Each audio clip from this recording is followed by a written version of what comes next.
सोचो, natural length का मतलब है ना ये स्प्रिंग इलोंगेटेड है ना ये स्प्रिंग कंप्रेस्ड है। अब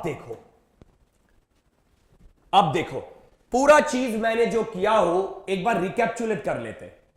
जब मैं इलोंगेट किया हूं तब इसी डायरेक्शन में मैंने खींचा हो तो एक्स पॉजिटिव, एक्स एक्सटर्नल का डायरेक्शन देखो, F external positive.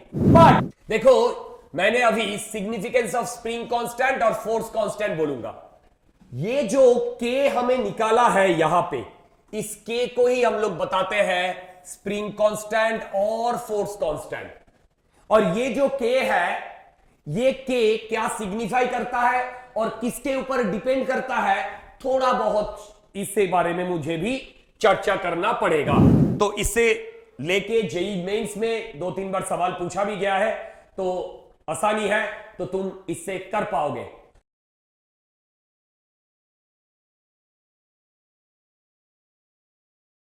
Hello students, आज एक नया एपिसोड में आप सबको स्वागत है। देखो लास्ट डे हम लोग लास्ट लेक्चर में रस्सी राइट या स्ट्रिंग के बारे में पढ़े हैं। आज हम लोग जिससे बारे में बात करेंगे उसका नाम स्प्रिंग। दोनों का बहुत सारी चीज कॉमन भी है, बहुत सारी चीज डिफरेंट भी है। कॉमन क्या है? कॉमन है दोनों को अगर मैं खींचू मतलब इलोंगेट करने का कोशिश करूं तो दोनों में टेंशन डेवलप होता है, राइट? बट जब मैं दोनों को एक कंप्रेस करने का कोशिश करूं, दोनों को मैं कंप्रेस करने का कोशिश करूं तो स्प्रिंग तो कंप्रेस होता है। अब जब स्प्रिंग कंप्रेस होता है तो उसके भीतर, उसके अंदर स्प्रिंग फोर्स भी डेवलप होता है जिसको हम लोग टेंशन के नाम से जानते हैं। बट स्ट्रिंग जो रस्सी है उसको हम लोग कंप्रेस तो नहीं कर सकते हैं, इलोंगेट भी नहीं कर सकते, बट इलोंगेशन का कोशिश कर सकते। जब मैं इलोंगेशन का कोशिश करता हूं तब भी उसके अंदर टेंशन डेवलप होता है, राइट? बट स्प्रिंग के अंदर, स्ट्रिंग को अगर मैं, रस्सी को अगर मैं कंप्रेस करूं तो उससे अंदर कोई टेंशन डेवलप नहीं होगा, राइट? बट एक चीज तो हमें सीखा है, स्प्रिंग और स्ट्रिंग दोनों में ही टेंशन डेवलप होता है। स्ट्रिंग या स्प्रिंग दोनों में ही टेंशन डेवलप होता है, राइट? एक को खींचने के बाद होता है और एक को कंप्रेस या खींचो, दोनों में ही होता है। तो चलो स्प्रिंग को लेके एक एपिसोड खत्म करें। देखो जो स्प्रिंग हम लोग लेंगे उसको मासलेस लेंगे। जो स्प्रिंग हम लोग लेंगे भाई वो मासलेस लेंगे, मतलब वहां पे कोई मास नहीं रहेगा। मतलब एक स्प्रिंग हम लोग लिया है, वो मासलेस लेने का सुविधा ये है, मासलेस लेने का सुविधा ये है कि इसका कैलकुलेशन बहुत आसान हो जाता है। अगर स्प्रिंग का मास है तो पूरा सिनेरियो चेंज हो जाता है। आई रिपीट, अगर स्प्रिंग का मास है तो पूरा सिनेरियो चेंज हो जाता है। अब ये पूरा सिनेरियो अगर चेंज हो गया तो सोचो कितना दिक्कत होगा। स्पेशली ये स्प्रिंग का मास लेके इरोडॉफ में 2-3 प्रॉब्लम है, बट अभी तक जेईई एडवांस में, जेईई मेन का और नीट का तो कोई क्वेश्चन ही नहीं बनता। जेईई एडवांस में स्प्रिंग को मास देके प्रॉब्लम आया है। चलो चलते हैं। मासलेस स्प्रिंग हम लोग लिया है। अब मैंने क्या कर रहा हूं, एक स्प्रिंग इधर लिया हूं, देखो इस स्प्रिंग को मैं एक बार इलोंगेट करूंगा और एक बार कंप्रेस करूंगा।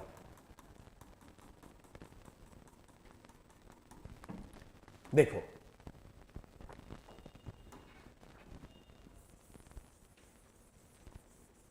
ये है नेचुरल लेंथ,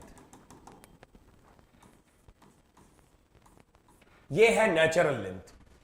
नेचुरल लेंथ का मतलब है ना ये स्प्रिंग इलोंगेटेड है ना ये स्प्रिंग कंप्रेस्ड है।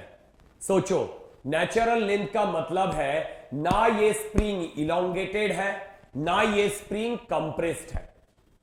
तो इस नेचुरल लेंथ से देखो, इस नेचुरल लेंथ को ऐसे ही मैं रख दिया, मासलेस स्प्रिंग है, ये मासलेस है। अब मैं क्या कर रहा हूं, इस स्प्रिंग को मैंने इलोंगेट कर रहा हूं। कैसे इलोंगेट? तो खुद नहीं हो सकता है, एक एक्सटर्नल एजेंट को मुझे लाना ही पड़ेगा, वही एक्सटर्नल एजेंट उसको खींचेगा। चलो वही काम करते हैं। तो एक एक्सटर्नल एजेंट आया और इसको खींचा और इसको खींचा और ये ऐसे करके खींचा। अब मैं इस पॉइंट का बात बोल रहा हूं, ये है ए पॉइंट, ये पॉइंट है ए। सोच के देखो, ये जो पॉइंट ए है, ये जो पॉइंट ए है, ये बंदा इसको खींच के ऐसे रखा है, तो ये पॉइंट मूव नहीं कर रहा है कि नहीं? बढ़िया। इसका मतलब ये बंदा जो है ये इस तरफ एक एक्सटर्नल फोर्स दे रहा है, इस तरफ एक एक्सटर्नल फोर्स दे रहा है। अगर इस तरफ एक एक्सटर्नल फोर्स दे रहा है, सोच के देखो, इस तरफ एक्सटर्नल फोर्स दे रहा है कि मतलब इस ए के ऊपर ऑपोजिट डायरेक्शन में कोई ना कोई फोर्स दे रहा ही होगा, अदरवाइज ये ए पॉइंट मूव करता होता, बट यहां पे तो मूव नहीं कर रहा है। इसका मतलब सोच के देखो, इस ए पॉइंट में उल्टा डायरेक्शन में कोई ना कोई तो फोर्स दे रहा है, उल्टा डायरेक्शन में कोई ना कोई तो फोर्स दे रहा है। अब सोच के देखो, ये बंदा अगर उस पॉइंट को छोड़ देते, उस पॉइंट को छोड़ देते, तो ये ए पॉइंट इसी जगह पे आ जाता। ये मैंने मान लो 0 0 मान लेते और यहां से मैं इधर एक डायरेक्शन खींचा हूं, तो ये ए पॉइंट 0 0 में आ जाता। तो सोच के देखो, ए पॉइंट 0 0 में जब आता तो कोई ना कोई फोर्स दिया होता, वरना वो इस जगह पे कैसे आता, है ना? इस जगह पे कैसे आता अगर कोई फोर्स नहीं दिया होता? इसका मतलब जब भी ये बंदा, ये एजेंट छोड़ देगा, यहां पे ए पॉइंट के साथ स्प्रिंग जुड़ा हुआ है, स्प्रिंग छोड़ के और कुछ नहीं जुड़ा हुआ है, इसका मतलब स्प्रिंग ही वो फोर्स दिया है। इसका मतलब यहां पे मैं रेड कलर में जो फोर्स का बात बोला हूं, जिगर किया हूं, वही है स्प्रिंग फोर्स, वही है स्प्रिंग फोर्स। सोच के देखो, वही है स्प्रिंग फोर्स। इसका मतलब ए पॉइंट को छोड़ दिया तो ये स्प्रिंग फोर्स इसको वापस उसी जगह पे ले आएगा। एक चीज तुम ध्यान दो कि यहां पे जो स्प्रिंग फोर्स, इसका डायरेक्शन नेगेटिव और यहां पे जो एक्स, इसका डायरेक्शन पॉजिटिव, मतलब इसको मैं पॉजिटिव बोलता हूं, इसको मैं नेगेटिव बोलता हूं। इसका मतलब इलोंगेशन में इस सिनारियो में spring force F spring and X opposite direction.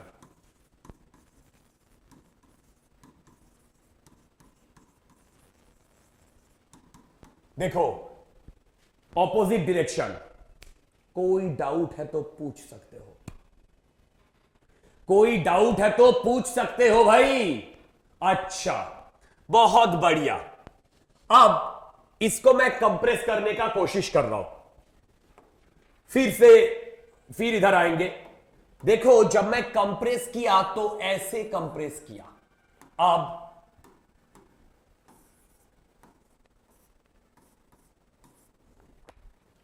ऐसे इसको कंप्रेस किया।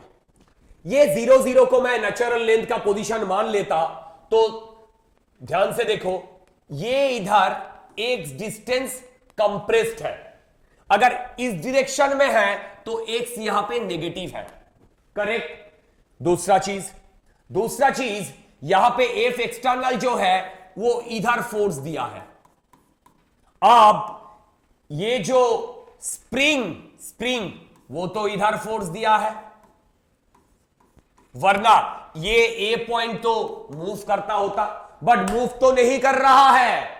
मूव कर रहा है? नहीं कर रहा है। बहुत बढ़िया, सोच के देखो, जैसे मैंने इलोंगेशन के लिए जो जो लॉजिक लगाया था, सेम लॉजिक तुम कंप्रेशन के लिए भी लगा सकते हो। बहुत बढ़िया। तो यहां से मैं एक चीज बोलना चाहता हूं कि यहां पे जब मैं अचानक इसको छोड़ देते तो ये ए पॉइंट तुरंत इस ए पोजीशन में, मतलब इसका ओरिजिनल 0 पोजीशन में आ जाएगा। तो कंप्रेशन तो मैंने किया हो, कंप्रेशन में भी मैंने देखा हो spring force and X, spring force and x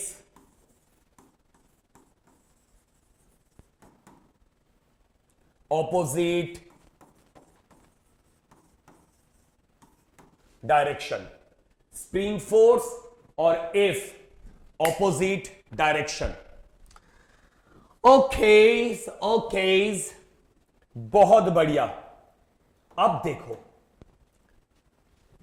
देखो पूरा चीज मैंने जो किया हो एक बार रिकैप्चुलेट कर लेते हैं। जब मैं इलोंगेट किया हूं तब इसी डायरेक्शन में मैंने खींचा हो, तो एक्स पॉजिटिव, एफ एक्सटर्नल का डायरेक्शन देखो, F external positive, but spring force negative, correct. Compression जब किया हो इस डायरेक्शन में मैंने इलोंगेट किया, कंप्रेस किया हो, इसी डायरेक्शन में external force, but spring force opposite, मतलब दोनों जगह स्प्रिंग फोर्स और एक्स, स्प्रिंग फोर्स और एक्स ये ऑपोजिट साइन होगा, ऑपोजिट साइन होगा। देखो मैं कंप्रेशन और इलंगेशन दोनों में समझाया, तो इतना दूर तक मैं किया। अब चलते हैं, ये तो हो गया इसका डायरेक्शन, मतलब स्प्रिंग फोर्स कौन सा दिशा में काम करेगा ये मैं तुमको अच्छे से समझाया। अब मैं ये समझाने का कोशिश कर रहा हूं कि इसका मैग्नीट्यूड क्या होने वाला है। देखो इसका मैग्नीट्यूड जो होगा, ध्यान से देखो, इसके लिए थोड़ा लॉजिक लगाना पड़ेगा, थोड़ा प्रैक्टिकल एक्सपीरियंस लगाना पड़ेगा। सोचो एक स्प्रिंग बंधा हुआ है और उस स्प्रिंग को, एक एंड को तुम खींच रहे हो, खींचते खींचते तुम तो बहुत दूर, मतलब इनफाइनाइट तक ले जा नहीं सकते हो, क्योंकि एक तरफ तो वो बंधा हुआ है, एक तरफ तो वो अटैच्ड है, दूसरा एंड को तुम इंफिनिट तक नहीं ले जा सकते हो। इसका मतलब कुछ देर जाने के बाद तुम जितना भी खींचो वो नहीं जाएगा, राइट। तो इसको और थोड़ा पीछे से सोचो, रिवाइंड करके थोड़ा पीछे से सोचो। तुम जब खींचना चालू किया था ओरिजिनल या नेचुरल लेंथ से, तब जितना फोर्स तुमने लगाए थे, जब जितना दूर जा रहे हो फोर्स का मैग्नीट्यूड बढ़ाना ही पड़ेगा, वरना तुम दूर नहीं ले जा सकते हो। इसका मतलब यहां पे जो फोर्स है वो कांस्टेंट नहीं है, वो एक्स के साथ धीरे धीरे बढ़ रहा है मैग्नीट्यूड वाइज। सोचो जब बिल्कुल नेचुरल लेंथ में थे तब तुम स्मॉल फोर्स देने के बावजूद भी वो इलोंगेट हो रहा था। जितना इलोंगेट हो रहा है तुम्हें फोर्स का मैग्नीट्यूड भी बढ़ाना पड़ेगा, वरना वो कभी इलोंगेट ही नहीं होगा। ऐसे करते करते तुम एक मैक्सिमम इलोंगेशन में ले जाने के बाद भी जितना भी फोर्स दो वो हिलेगा ही नहीं। इसका मतलब पहले जब वो नेचुरल लेंथ में थे, तब जब खींच रहे थे, तब जितना फोर्स लगेगा, जितना टाइम जाएगा, वो फोर्स बढ़ते बढ़ते बढ़ना चालू करेगा, वो फोर्स बढ़ना चालू करेगा, करेक्ट। ओके, इसका मतलब ये जो एफ स्प्रिंग, इसका मैग्नीट्यूड का अगर बात बोलूं, ये डायरेक्टली प्रोपोर्शनल टू एक्स, मतलब जितना एक्स बढ़ेगा उतना ही स्प्रिंग फोर्स बढ़ेगा, जितना एफ बढ़ेगा उतना ही स्प्रिंग फोर्स बढ़ेगा। अब ये हो गया इसका मैग्नीट्यूड। तो इसका मैग्नीट्यूड के बारे में एक आइडिया हमें मिला है और इसका डायरेक्शन के बारे में हमें आइडिया मिला है। इन दोनों को एक साथ मैं जोड़ दूं तो एफ स्प्रिंग, देखो इन दोनों को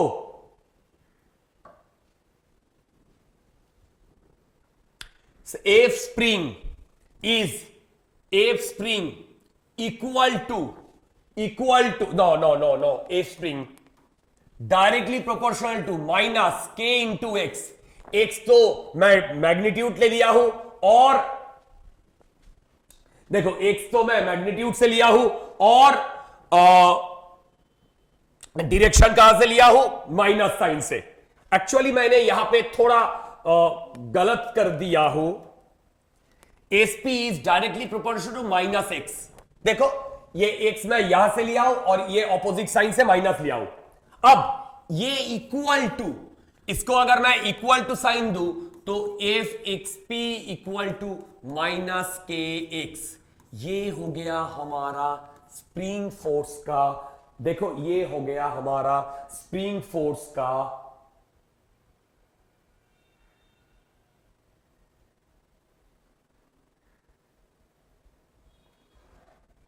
कोई डाउट है तो पूछो, कोई डाउट है तो पूछो।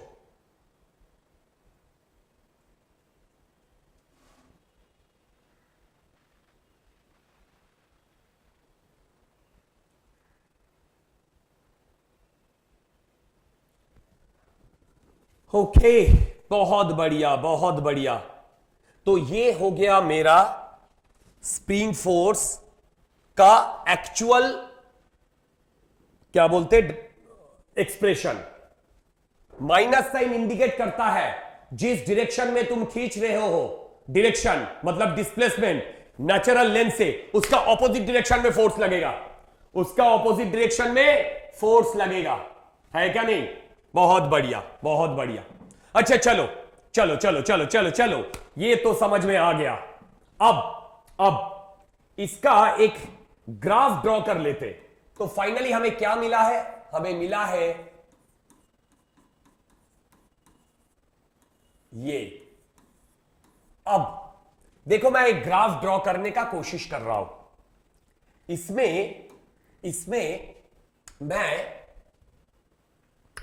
इस डायरेक्शन में स्प्रिंग फोर्स और इस डायरेक्शन में एक्स, ये ड्रॉ करने का कोशिश कर रहा हूं। सोचो y equal to M X plus C, Y equal to M X plus C, यही तो होता है स्ट्रेट लाइन का इक्वेशन। यहां पे c 0 है, मतलब वो किससे पास कर रहा है? बोलो, 0 0 से पास कर रहा है, मतलब ओरिजिन से पास कर रहा है। अब m यहां पे माइनस के, इसका मतलब इसका जो मैग्नीट्यूड, इसका जो स्लोप वो नेगेटिव है। तो इसका ग्राफ अगर ड्रॉ किया जाए, ये तो स्ट्रेट लाइन है, ये सोच के देखो, जो स्प्रिंग फोर्स है वो एक्स के ऊपर डिपेंड कर रहा है, तो यहां पे फोर्स कांस्टेंट नहीं है, यहां पे फोर्स कांस्टेंट नहीं है।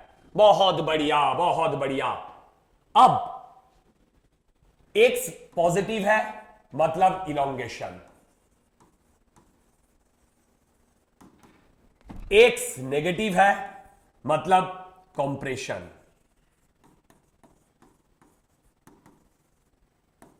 अब इधर देखो, जब ये इलोंगेट हुआ था तब एक्स पॉजिटिव तो स्प्रिंग फोर्स नेगेटिव।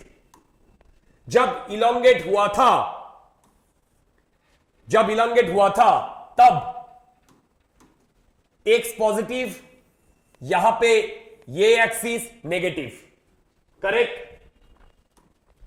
कंप्रेशन, जब x negative spring force positive, क्योंकि इस डायरेक्शन को हम लोग पॉजिटिव लेते हैं, इस डायरेक्शन को हम लोग नेगेटिव लेते हैं। जब कंप्रेशन तब spring force positive, x negative. तुम्हारा सामने है, कितना बहुत बढ़िया एक एक्सप्रेशन हम लोग निकाले हैं। ओके, चलो चलते हैं नेक्स्ट सिग्निफिकेंट पोर्शन में। देखो मैंने अभी सिग्निफिकेंस ऑफ स्प्रिंग कांस्टेंट और फोर्स कांस्टेंट बोलूंगा। ये जो के हमें निकाला है यहां पे, इस के को ही हम लोग बताते हैं स्प्रिंग कांस्टेंट और फोर्स कांस्टेंट। और ये जो के है, ये के क्या सिग्निफाई करता है और किसके ऊपर डिपेंड करता है, थोड़ा बहुत इससे बारे में मुझे भी चर्चा करना पड़ेगा। चलो चलते हैं। देखो, मैंने दो स्प्रिंग लिया हूं, एक दो, एक के मैं 10 न्यूटन फोर्स दिया हूं, उससे उसका इलोंगेशन 1 मीटर है, और सेम n न्यूटन दिया हूं, उससे 10 मीटर है। अब F equal to minus k x, अगर सिर्फ मैग्नीट्यूड का बात बोलूं, F इक्वल टू के एक्स, सोच के देखो, इन दोनों से यहां से k का वैल्यू कितना आ रहा है, 10 1, k का वैल्यू आ रहा है 10, ये होगा न्यूटन मीटर, और यहां पे k का वैल्यू कितना आ रहा है, बोलो 1 न्यूटन मीटर। अब सोचो, प्रैक्टिकली सोचना पड़ेगा। एक स्प्रिंग है, मैं फोर्स दिया हूं, उससे इलोंगेट करना अगर आसान नहीं है, मतलब कम इलोंगेट होगा। कम इलोंगेट होने का मतलब जो मटेरियल है, जो स्प्रिंग है, वो बहुत स्टीफ है। तो इसका मतलब ये 1 और 2, इन दोनों में से ये स्टीफ है, ये स्टीफ। देखो, ये इसका स्टीफ ज्यादा है और इसका स्टीफ कम है। तो सोच के देखो, स्टीफनेस अगर बढ़ते हैं तो के का वैल्यू भी बढ़ते हैं, और स्टीफनेस अगर घटते हैं तो के का वैल्यू भी घटते हैं। इसका मतलब k is directly proportional to stiffness. देखो, स्टीफनेस, इसका मतलब एक स्प्रिंग का इलोंगेट करना या कंप्रेस करना कितना इजीली किया जाएगा, वो ही डिपेंड करता है के ऊपर। तो के का मतलब है, या के का जो सिग्निफिकेंस है, वो उसको स्टीफनेस को डिनोट करता है। तो मैं यहां से लिख सकता हूं, के इज द मेजर ऑफ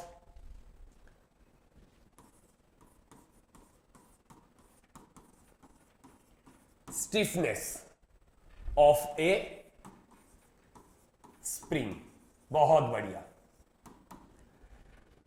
चलो नेक्स्ट एक छोटा सा सवाल लेके आया हूं, relationship between length and spring constant. मतलब लेंथ और के बीच में क्या रिलेशन है, यही हम लोग देखेंगे। सोचो, ये भी हमें प्रैक्टिकली सोचना पड़ेगा। मान लो एक ही मटेरियल का दो स्प्रिंग है, एक का लेंथ 10 मीटर और एक का लेंथ 1 मीटर। सोच के देखो, जो बड़ा वाला लेंथ है 10 मीटर, उससे खींचना आसान है। सोचो, उसको खींचना आसान है, तो जिसको खींचना आसान है उसका तो के कम है। तो मैं यहां से ये भी तो लिख सकता हूं, एल अगर ज्यादा है तो के कम है, करेक्ट। और ये भी हो सकता है एल अगर कम है तो वो के ज्यादा है। अगर सेम मटेरियल है तो इन दोनों को कंबाइन करके मैं लिख सकता हूं, L is directly proportional to 1/k। तो यहां से L into k equal to constant. देखो, यहां से L into k equal to constant. Material same है, राइट। एक प्रॉब्लम देखो, मेरे पास एक स्प्रिंग है जिसका लेंथ है एल और स्प्रिंग कांस्टेंट के। तो मैंने इसको एन पार्ट में तोड़ा है, तो एक पार्ट का वैल्यू होगा L/n और इसका स्प्रिंग कांस्टेंट k है। तो अभी जो छोटा वाला स्प्रिंग है, इसका स्प्रिंग कांस्टेंट क्या बढ़ेगा या घटेगा? छोटा हो रहा है, मतलब k बढ़ना चाहिए। चेक करके देखते हैं। यहां पे L इंटू के, यहां पे L/n इंटू के डैश, तो यहां से k डैश है n इंटू के। सोचो, तो यहां पे तो k का वैल्यू बड़ा ही है। देखो, ये तो k का वैल्यू बढ़ गया है। तो सोच के देखो, अगर मैं स्प्रिंग को काटूं तो उसका स्प्रिंग कांस्टेंट बढ़ जाता है। तो स्प्रिंग कांस्टेंट के ना सिर्फ मटेरियल के ऊपर डिपेंड करता है, बल्कि लेंथ के ऊपर भी डिपेंड करता है। ओके, तो इससे लेके जेई मेंस में 2-3 बार सवाल पूछा भी गया है, तो आसानी है, तो तुम इससे कर पाओगे।